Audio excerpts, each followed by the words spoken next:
Temperaturat e larta rrisin rrezikun e shtimit të parazitëve tek kafshët shtëpiake. Mjeku veteriner Rubin Peranaj thekson se duhet shtuar kujdesi pasi gjatë kësaj periudhe shtohet prania e këto parazitëve si pleshtat dhe rrishtrat, të cilat mund shkaktojnë sëmundje të rrezikshme të gjakut. Peranaj thekson se trajtimi kundër parazitëve duhet të bëhet në mënyrë të parandaluese, pasi në kohën kur janë të dukshme dëmi është bërë tek kafshët. Kafshët duhet mu trajtu me antiparazitor dhe nuk duhet mu trajtu vetëm kur ju i shihni me sy parazit. Duhet me marrë masa paraprake, sepse në momentin që ju i keni pa me sy, ata e kanë bërë damin e tyre. Kafshët e juaja mundën me marrë disa smundje gjaku, siç është erlikioza apo anaplazma, të cilat janë smundje infektive gjakut që nuk i shfaqin shenjat në moment. Përveç mbrojtjes nga parazitët, gjatë ditëve të nxehta rëndësi të veçantë ka edhe hidratimi dhe mënyra e ushqyerjes. Uji duhet të jetë gjithmonë i freskët dhe të ndrohet disa herë gjatë ditës, ndërsa ushqimi rekomandohet të jepet në orët e para të mëngjesit ose në mbrëmje, kur temperaturat janë më të ulta.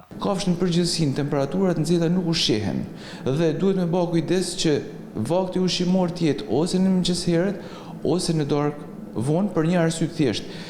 Temperaturat e ulta ata i ndihmojnë që me ushqy.